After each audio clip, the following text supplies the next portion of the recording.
I am sitting in a hot tub filled to the brim with solid sand.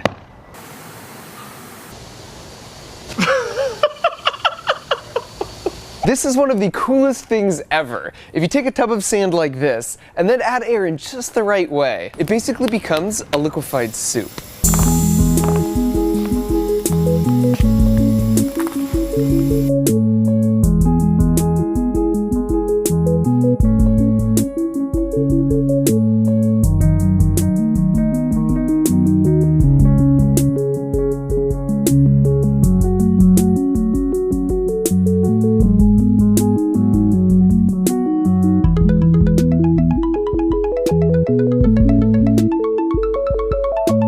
In science, this is known as a fluidized bed. It's used in industrial applications such as powder coat painting or in grain silos to make sure that the grain flows smoothly to the outlet.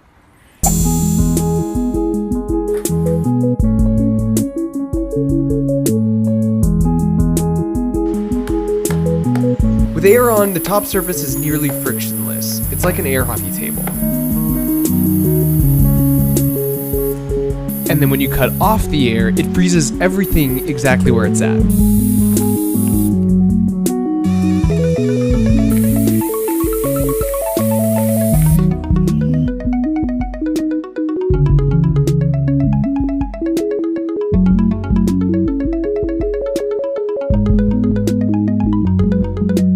So today I'm going to show you how to make a simple version like this yourself, and then because I became curious what it would feel like to be fully immersed in something like this, we made a hot tub size version. As you can see from this 60-year-old video from the Royal Institute of Science, this demo isn't exactly new. I've wanted to build one for a long time, but you can find literally no information online on how to make one like that. So I started combing through a bunch of patent drawings for massive industrial-sized fluid beds, and I noticed that instead of one big inlet, they all had a bunch of small holes to deliver the air. So starting with that in mind, it still took us 25 failed versions before we arrived at this design. As you can see, it's just a bunch of half-inch PVC pipes arranged sort of in a ladder. But the key is to drill two 1mm holes 90 degrees apart from each other, and then do a bunch of those spaced 25mm apart. Then you glue all the pipes together and just make sure you orient the holes down so that will keep the sand from getting in. And then you just seal off the container with some hot glue. And then fill your container with either fine sand, or we found glass beads worked really well. And you could power it with a small air compressor like this, or you could just rent a large nitrogen container like this for about 30 bucks, and that'll give you 10 minutes of runtime. As usual, I will put a link to all of the parts I used in the build in the video description. So my buddy Ken had an old broken spa in his backyard, which we decided to put to good use.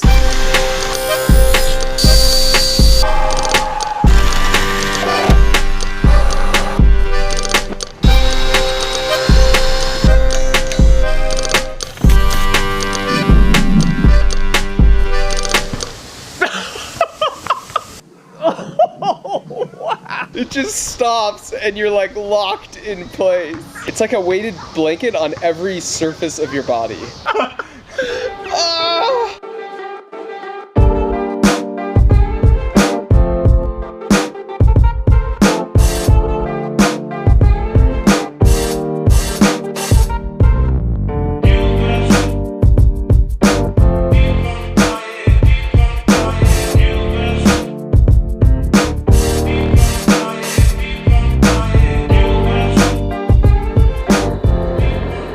Now that it was tested and ready, in my ongoing quest to be the favorite uncle, I decided to surprise my nephews with it. Whoa, whoa.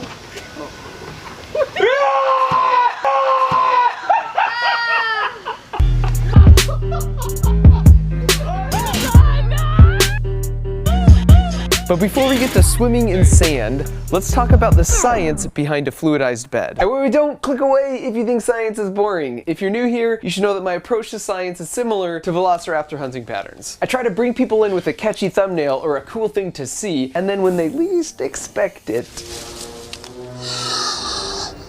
Clever girl.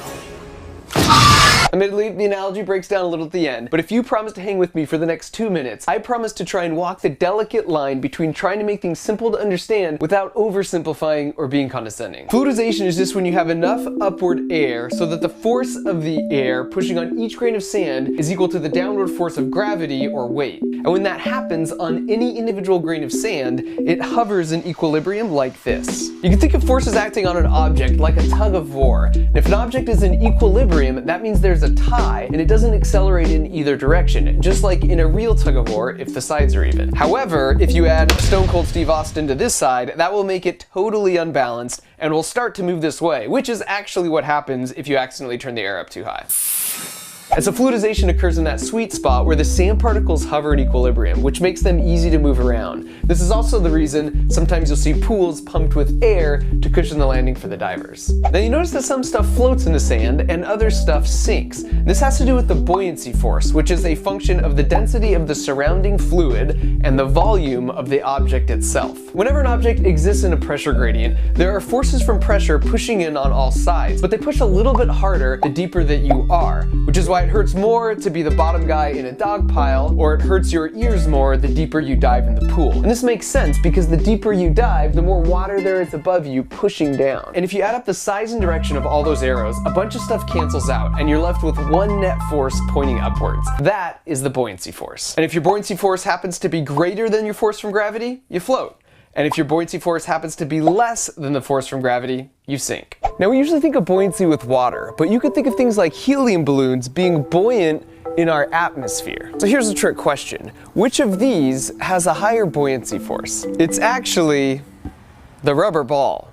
Buoyancy force has nothing to do with the density of the object, just the volume. So since the rubber ball takes up more space, it has a higher buoyancy force. But, you might object, then why does the rubber ball sink and the balloon floats? Remember, it's a tug of war. The rubber ball sinks because the force from gravity on the thick rubber skin and the air inside is bigger than the buoyancy force. But for the balloon, even though it doesn't have as big of a buoyancy force compared to the ball, it still floats up because that buoyancy force is bigger than the weight arrow from the helium and the thin rubber shell. And the helium will keep rising like a ball floating up from deep in a lake, and then it will eventually hang out where the density of the atmosphere is roughly equal to the density of the helium in the balloon, because that's where the tug of war becomes equal. Whew, we made it through. Now back to my nephews.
Back up!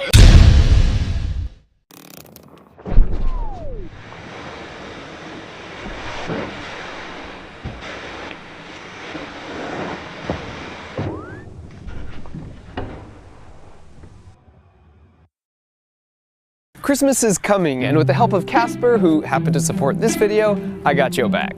And with the exception of a Bob Ross Chia Pet, what could possibly be better than the gift of a good night's rest? With Casper, you order online and then they'll ship it right to your door for free, and it shows up in a box like this. And then you open it and it magically expands to actual mattress size. We totally love ours, and with over 20,000 reviews with an average rating of 4.8 stars on sites like Amazon, there's a pretty good chance you'll love it too. And they're also affordable because you cut out the sweaty, price-haggling, commission-based middleman who works at a typical mattress store. And you could try it out for 100 days, and if at the end of that you're like, meh, they'll come pick it up for free, you get all your money back, no questions asked. So skip the crowded mall this year and finish your Christmas shopping right now by going to casper.com/markrober and using promo code markrober for $50 off any mattress. Merry Christmas, and thanks for watching. off!